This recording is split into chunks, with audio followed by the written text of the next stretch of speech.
Capítulo 8. Dicho y por la voluntad de Dios. Cruzaron por encima del polo sur de la luna como a eso de las 6 de la tarde. La distancia que los separaba del satélite era de poco más de 50 kilómetros, es decir, la misma distancia que los había separado del polo norte. Una comprobación más de que el proyectil estaba siguiendo una curva elíptica. Los viajeros saludaron con alegría el cruce del Polo Sur. Para ellos representaba abandonar la oscuridad de la noche espacial y sus consiguientes fríos. Ahora los alumbraba el sol, el que además los calentaba con sus ardientes rayos. Rayos que hicieron transpirar las paredes de metal y le dieron de nuevo su transparencia original a los vidrios de los tragaluces. Barbicán se apresuró a disminuir el flujo de gas como medida de economía. El aparato que les proporcionaba aire quedó con su consumo mínimo habitual. ¡Qué buenos son estos rayos calóricos!, exclamó Nicol. Los selenitas deben esperar con impaciencia la reaparición del sol después de una noche tan larga. Sí, contestó Miguel aspirando hondo aquel éter brillante. Luz y calor constituyen la esencia de la vida. Advirtieron entonces la tendencia de la base del proyectil a separarse ligeramente de la superficie lunar, lo que significaba que seguía una órbita elíptica bastante prolongada. Si desde este instante hubiera sido visible toda la Tierra, Barbicán y sus compañeros hubieran podido verla de nuevo, pero sumergida en la irradiación del Sol, permanecía absolutamente invisible. También les llamaba la atención otro espectáculo, y era el que presentaba la región austral de la Luna, aproximada por sus anteojos a 560 metros. Por lo tanto, no se separaban de las lentes y anotaban todos los detalles de este extraño continente. Los montes Darfel y Leibnitz formaban dos grupos separados que se extendían muy próximos al polo sur. «¡Eso es nieve!», exclamó Miguel. «¿Nieve?», repitió Nicol. «Sí, Nicol, nieve, cuya superficie está profundamente helada. Observa cómo se refleja los rayos luminosos. Las lavas petrificadas no producirían una refracción tan intensa. Por consiguiente, existe agua y aire sobre la Luna. Será poca cantidad si se quiere, pero el hecho es innegable». Y en verdad, así era. Y si Barbicán regresaba algún día a la Tierra, podría confirmar con sus notas este hecho de tanta trascendencia. Darfel y Leibnitz eran montes que se elevaban en medio de llanuras de mediana extensión, limitadas por una sucesión indefinida de circos y de muros anulares. Estas dos cadenas son las únicas que se encuentran en la región de los circos. Relativamente poco accidentadas, proyectaban en varias direcciones algunos picos agudos cuya cima más elevada mide 7.603 metros. Desde el proyectil se dominaba todo ese conjunto y el relieve desaparecía en el intenso resplandor del disco lunar. Los viajeros volvieron a ver el aspecto envejecido de los paisajes lunares faltos de tono, sin gradación en el colorido, sin los matices de las sombras, rudamente blancos y negros por falta de luz difusa. Sin embargo, la vista de este mundo desolado no dejaba de ser curioso por lo extraño del mismo. Cruzaban por encima de aquella caótica región como arrastrados por el soplo del huracán, viendo pasar las cimas bajo sus pies, observando las cavidades con ojos atentos, analizando cada pliegue, hojeando cada hondonada. Subían a las murallas, hurgando en aquellas cimas misteriosas, pero sin encontrar vestigios ni de población, y solo estratificaciones, arroyos de lava, derrames pulimentados como inmensos espejos que reflejaban los rayos del sol con un brillo irresistible. Nada que indicara un mundo vivo, y allí las avalanchas rodeaban desde la cima de las montañas para caer sin ruido en el fondo de los abismos. Tenían el movimiento, pero les faltaba aún el ruido. Con reiteradas observaciones, Barbicán demostró que los relieves de los bordes del disco, aunque sometidos a fuerzas diferentes de la región central, presentaban una conformación pareja. Como quiera que fuese, en su estado actual era un mundo imagen de la muerte, sin que fuese posible afirmar que alguna vez lo hubiese animado la vida. Sin embargo, Miguel Ardán creyó distinguir una aglomeración de ruinas que señaló a Barbicán, situada hacia el paralelo 93 grados de longitud. Aquella aglomeración de piedras colocadas con bastante regularidad parecía una extensa fortaleza, dominando una de las vastas hendiduras que habían servido de lecho a los ríos de los tiempos prehistóricos.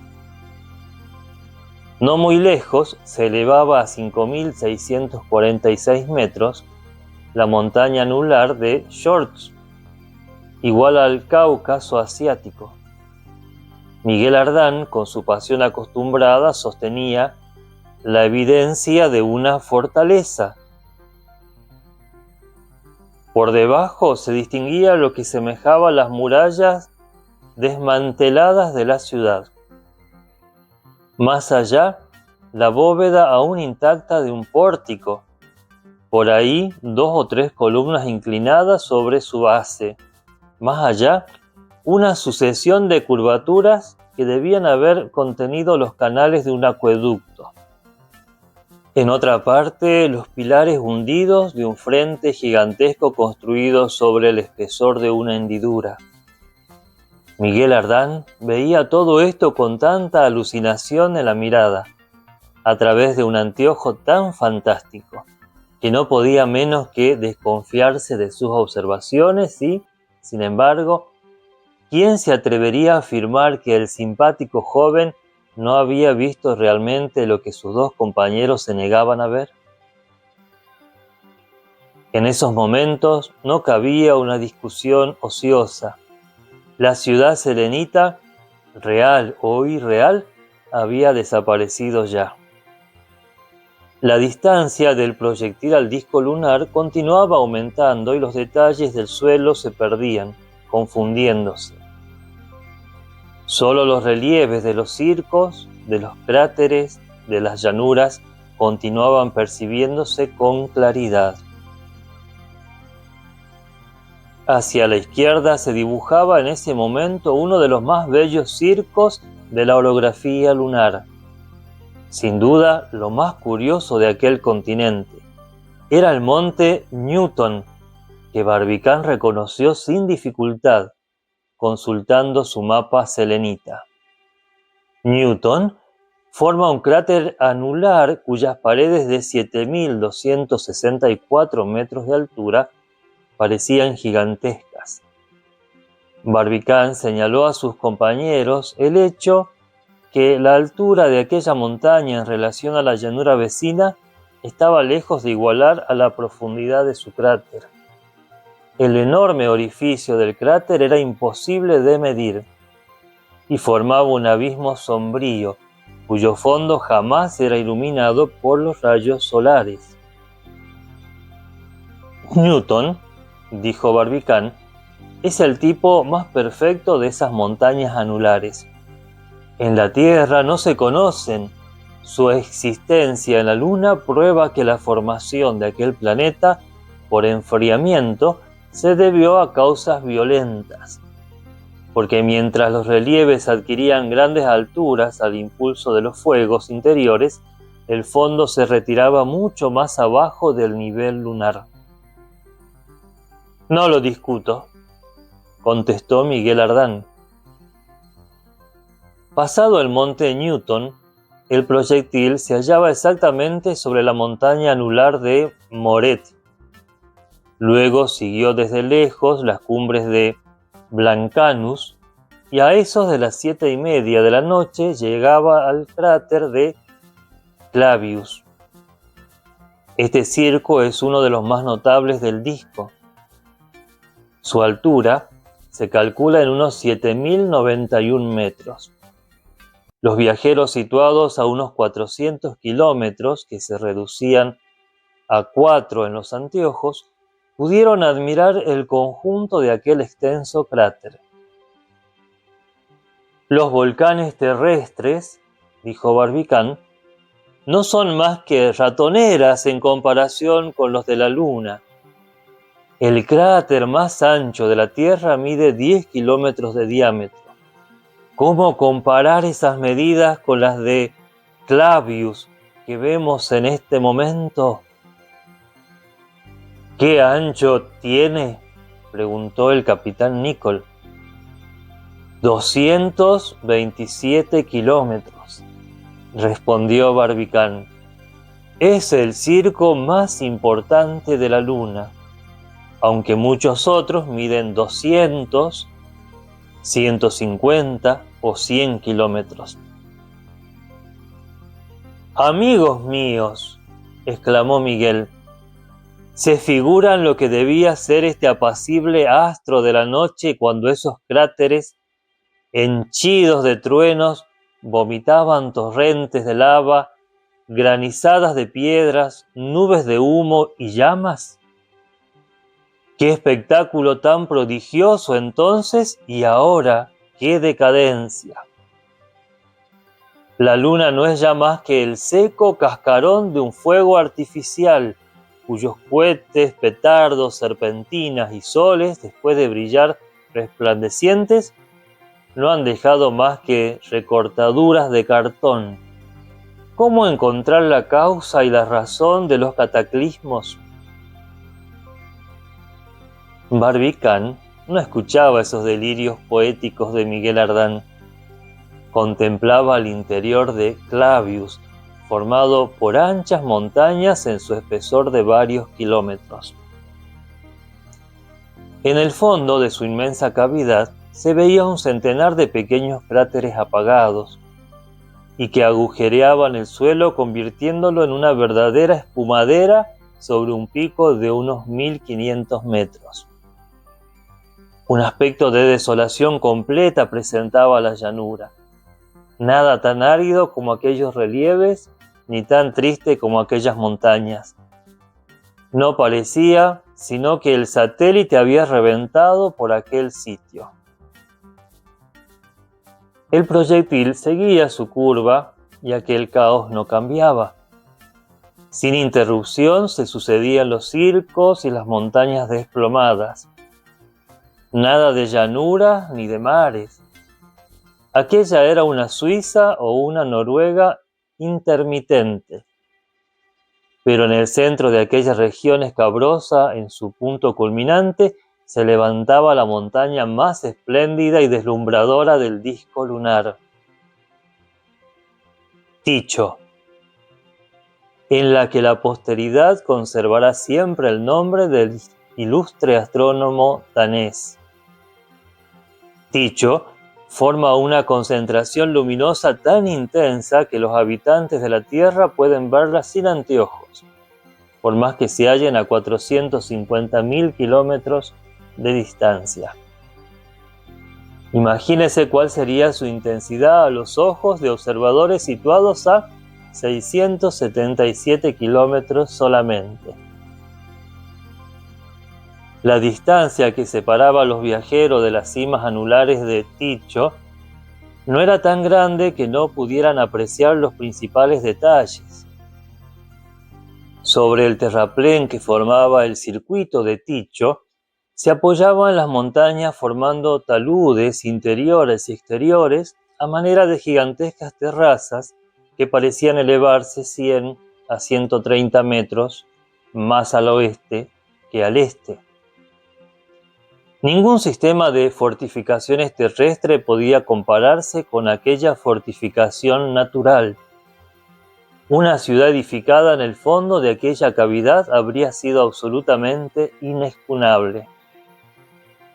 ¡Ah!, exclamó Miguel Ardán entusiasmado ante aquella perspectiva. ¡Qué grandiosa ciudad podría construirse en ese anillo de montañas! Ciudad de las miserias humanas. ¿Cómo vivirían aquí tranquilos y aislados todos esos misántropos, todos esos que detestan a la humanidad y repugnan la vida social? Todos no cabrían ahí, respondió sencillamente Barbicán. La posición del proyectil respecto de la luna, visto por los tragaluces, se había modificado ligeramente, y en ese momento su fondo se hallaba mirando la esfera terrestre. No dejó de sorprender a Barbicán este cambio, porque si el proyectil debía continuar gravitando en torno del satélite siguiendo una órbita elíptica, ¿por qué no volvía su parte pesada hacia la luna, como ésta hace con la Tierra?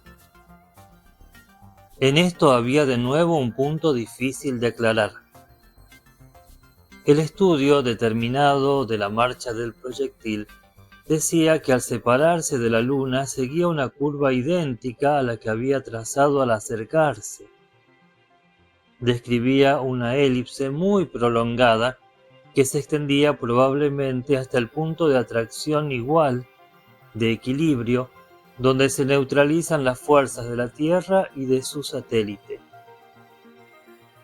Barbicán dedujo acertadamente este efecto de los hechos observados y sus amigos estuvieron de acuerdo con él. Inmediatamente empezaron a llover las preguntas. ¿Qué nos sucederá?, preguntó Miguel Ardán, cuando volvamos a ese punto muerto. Eso es una incógnita, respondió Barbicán. Pero supongo que se podrían formular hipótesis. Solo dos, respondió secamente Barbicán. O la velocidad del proyectil será insuficiente en ese momento y permanecerá eternamente inmóvil en aquella línea de doble atracción. Sea cual fuere, interrumpió Miguel, prefiero la otra hipótesis. O su velocidad será suficiente, continuó Barbicán, y seguirá su derrotero elíptico para gravitar eternamente alrededor del astro de la noche. Opción poco consoladora, dijo Miguel. Pasar al estado de humildes servidores de una luna que estamos acostumbrados a considerar como sierva nuestra. Vaya porvenir que nos aguarda. Ni Barbicán ni Nicol dijeron nada. ¿Se quedan callados?, siguió preguntando Miguel impaciente. No hay nada que responder, dijo Nicol. ¿Ni nada que intentar? No, respondió Barbicán. ¿Pretenderías luchar contra lo imposible? ¿Por qué no?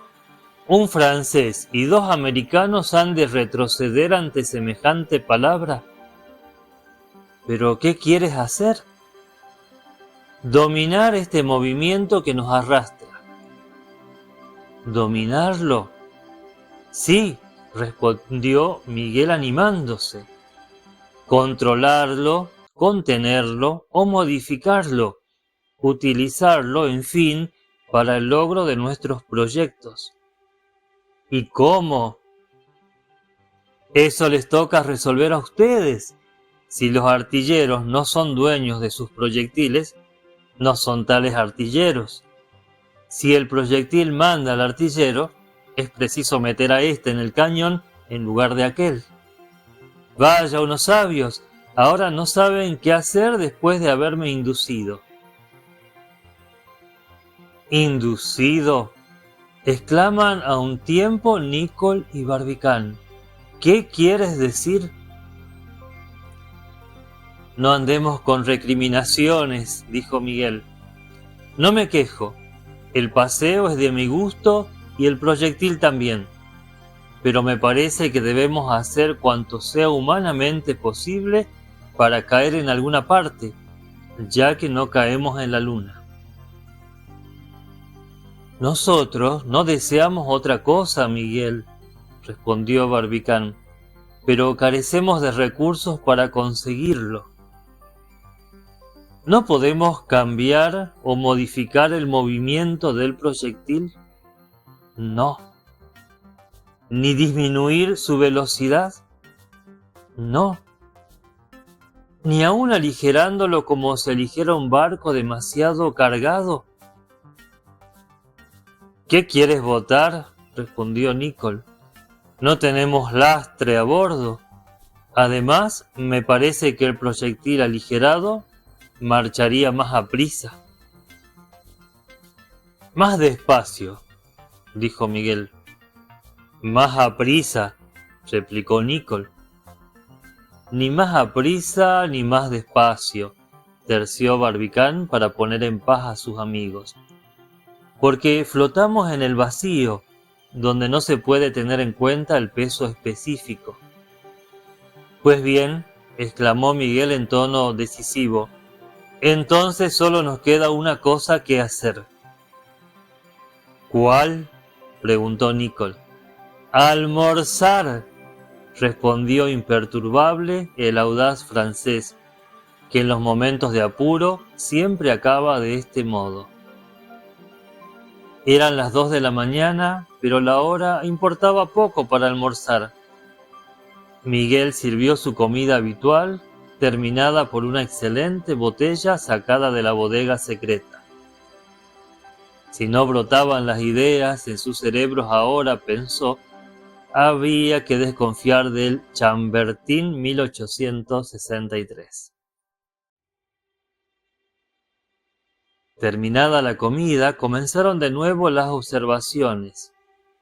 En torno del proyectil, a invariable distancia, los objetos arrojados afuera.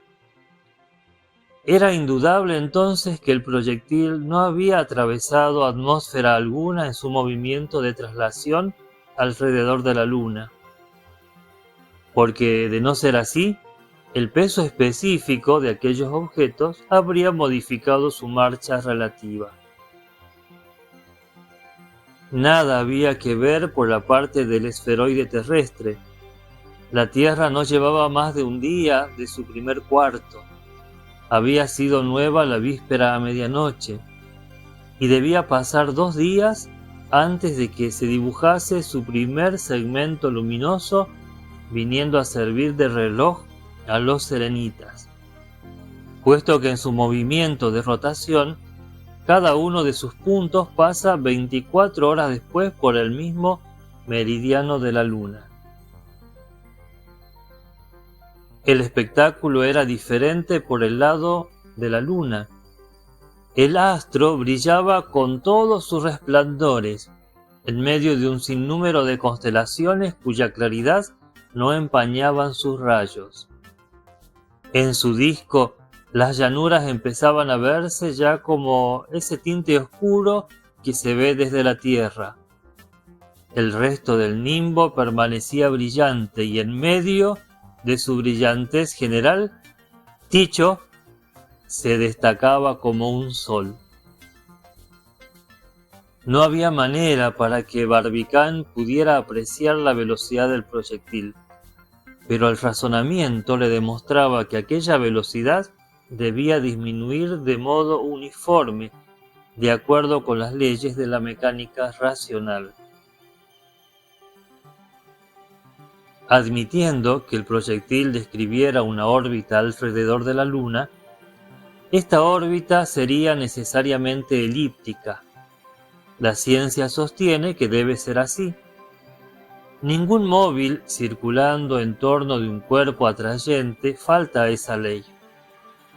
Todas las órbitas descritas en el espacio son elípticas. Las de los satélites alrededor de los planetas, las de los planetas alrededor del Sol, la del Sol alrededor del astro desconocido que le sirve de centro. ¿Qué razón había para que el proyectil del Club del Cañón dejara de seguir esta disposición natural? Considerando que en las órbitas elípticas el cuerpo atrayente ocupa siempre uno de los focos de la elipse, el satélite en un momento se encuentra más cerca y en otro momento más lejos del astro en cuyo derredor gravita. Cuando la Tierra está más próxima al Sol se halla en su perihelio y cuando más lejana en su afelio. Si se habla de la Luna, está más cerca de la Tierra en su perigeo y más lejos en su apogeo. Usando términos análogos que pueden enriquecer la lengua de los astrónomos, si el proyectil permanecía en estado de satélite de la Luna, se debería decir que se hallaba en su aposelenio, cuando estuviera más lejos, y en su periselenio, cuando estuviera más cerca del astro de la noche. El proyectil debía llegar a su máximo de velocidad en ese último caso, y en el primer caso quedarse en el mínimo. Ahora marchaba indudablemente hacia su punto aposelénico, y Barbicane pensaba con razón que su velocidad decrecía hasta ese punto, para aumentar de nuevo a medida que volviera a acercarse a la Luna. Y la velocidad llegaría a ser nula si aquel punto se confundía con el de las atracciones equidistantes. Las consecuencias de aquellas diferentes situaciones eran evidentemente estudiadas por Barbicane y trataba de averiguar el partido que podría sacar de cada una de ellas, cuando fue interrumpido en sus meditaciones por un grito de Miguel Ardán. ¡Por Dios!, exclamó Miguel. «Hay que confesar que somos tontos rematados». «No digo que no», respondió Barbicane, «pero ¿por qué?» «Porque tenemos un medio muy sencillo de retardar esa velocidad que nos aleja de la Luna y no lo usamos». «¿A qué te refieres?» «A la fuerza de retroceso de nuestros cohetes». «Es verdad que no hemos pensado en esa fuerza», respondió Barbicane, «pero la utilizaremos ahora». «¿Cuándo?», preguntó Miguel. «Cuando llegue el momento oportuno.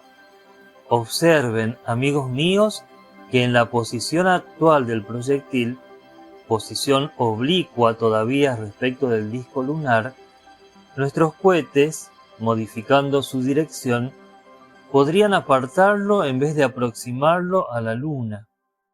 Ahora bien, ¿ustedes quieren llegar a la Luna?» «Por supuesto», respondió Miguel. «Espera entonces».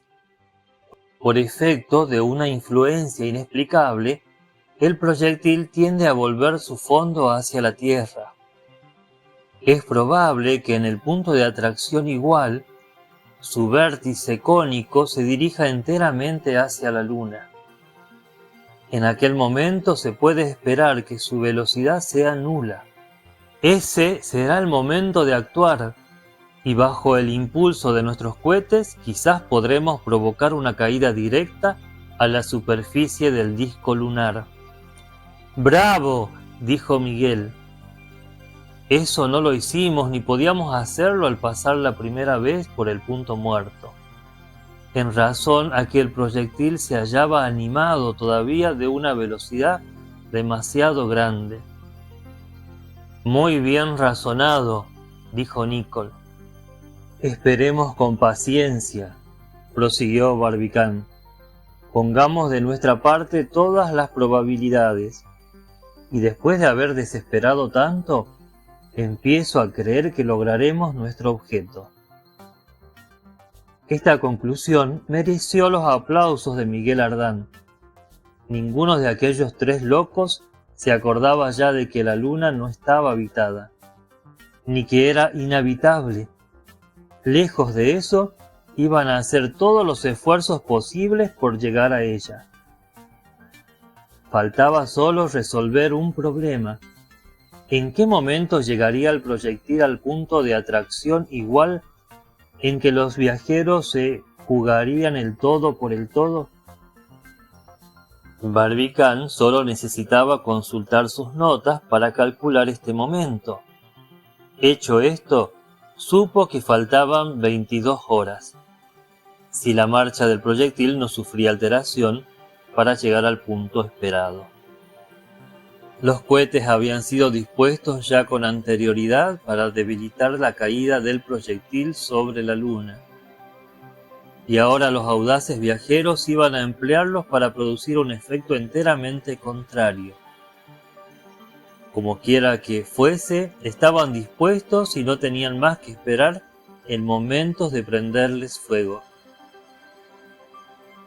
Ya que no hay nada que hacer, dijo Nicholl, voy a proponer una cosa.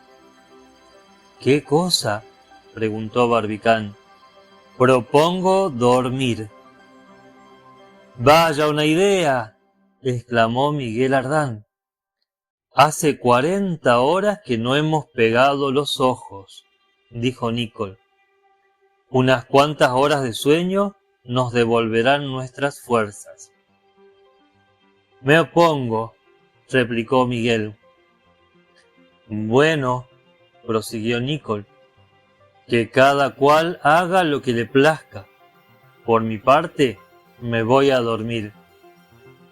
Y tendiéndose en un diván, no tardó en roncar profundamente. Nicholl es un hombre con sentido común, dijo al poco rato Barbicán. Voy a seguir su ejemplo. Y a los pocos instantes le imitaba. No se puede negar, dijo Miguel cuando se vio solo, que estos hombres prácticos suelen tener buenas ocurrencias.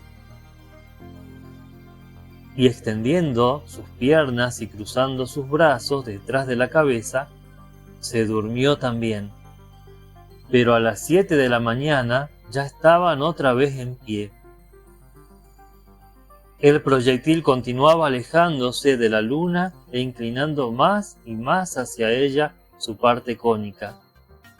Este fenómeno le resultaba inexplicable, pero servía perfectamente a los planes de Barbicán. Faltaban 17 horas para que llegara el momento de actuar. El día se hizo largo.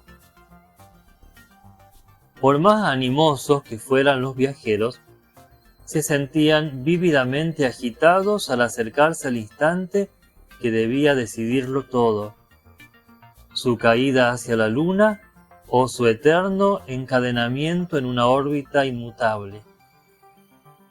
A veces cruzaban rápidamente por su imaginación los recuerdos de la Tierra y se figuraba ver a sus amigos del Club del Cañón, especialmente al más querido de todos, J.T. Maston.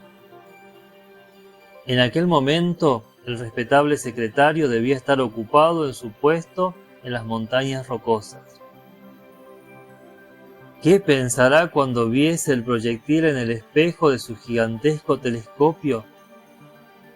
Después de verlo desaparecer detrás del Polo Norte, se había convertido en un satélite de un satélite.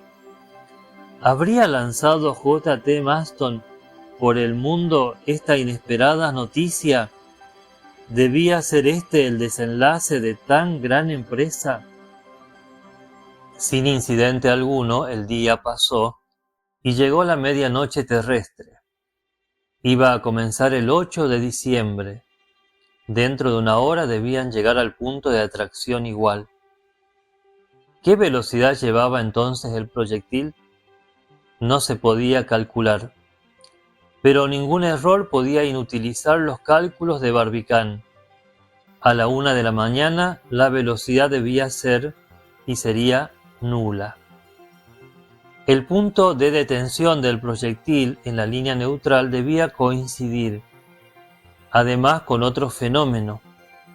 En aquel punto en que se anulaban las dos atracciones, terrestre y lunar, los objetos no pesarían, repitiéndose el singular fenómeno que tanto había sorprendido ya una vez a Barbicán y a sus compañeros. En aquel momento preciso sería menester entrar en acción. El vértice cónico del proyectil se hallaba ya sensiblemente vuelto hacia el disco lunar, y la posición permitía utilizar perfectamente todo el retroceso producido por el empuje de los cohetes. Las probabilidades se tornaban favorables para los viajeros. Si la velocidad del proyectil quedaba enteramente anulada en aquel punto muerto, bastaría un pequeño movimiento hacia la Luna, por ligero que fuera, para determinar su caída. La 1:05, anunció el capitán Nicholl. Todo está dispuesto, dijo Miguel Ardán, acercando una mecha preparada a la llama de gas. Espera, dijo Barbicán, que tenía en la mano su cronómetro.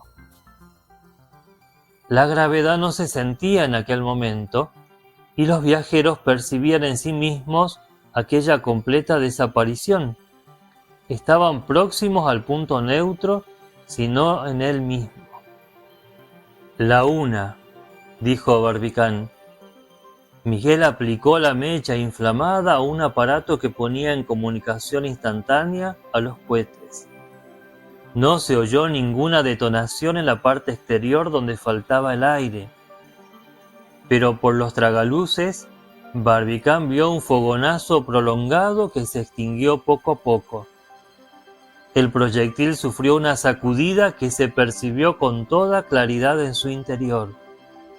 Los tres amigos miraban, escuchaban sin hablar, respirando apenas, podían oírse los latidos de sus corazones en medio de aquel silencio absoluto. ¿Caemos?, preguntó por último Miguel Ardán. No, respondió Nicholl, puesto que el fondo del proyectil no se vuelve hacia el disco lunar. Barbicán, separándose del cristal del tragaluz, se volvió en ese momento hacia sus compañeros, los cuales le vieron terriblemente pálido, con la frente arrugada y los labios contraídos. Caemos, dijo. ¡Ah!, exclamó Miguel Ardán. ¿Hacia la luna? Hacia la tierra, respondió Barbicán. ¡Demonios!, exclamó Miguel Ardán y añadió luego, filosóficamente, bueno, al entrar en el proyectil pensábamos que no sería fácil salir de él. En efecto, la espantosa caída había comenzado. La velocidad que conservaba el proyectil lo había llevado más allá del punto muerto sin que pudiera impedirlo la explosión de los cohetes. Aquella velocidad que, a la ida, había arrastrado el proyectil fuera de la línea neutra, lo arrastraba también de vuelta. La física exigía que su órbita elíptica volviera a recorrer todos los puntos por donde había pasado antes. Era una caída terrible, desde una altura de 352.000 kilómetros y que ningún muelle ni resorte podía amortiguar. Con arreglo a las leyes de la balística, el proyectil debía dar en la Tierra con una velocidad de 260.000 kilómetros. Estamos perdidos, dijo fríamente Nicholl. Pues bien, si morimos, respondió Barbicán con una especie de vehemencia religiosa, el resultado de nuestro viaje será mucho mayor de lo que pensábamos. Dios mismo nos dirá su secreto. En la otra vida, el alma no necesitará máquinas ni aparatos para saberlo todo. Se identificará con la sabiduría eterna. En todo caso, replicó Miguel Ardán, el otro mundo, todo entero, bien puede consolarnos de la pérdida de ese astro infinito que se llama luna. Barbicán cruzó los brazos sobre el pecho con un ademán de sublime resignación. Hágase la voluntad de Dios, dijo.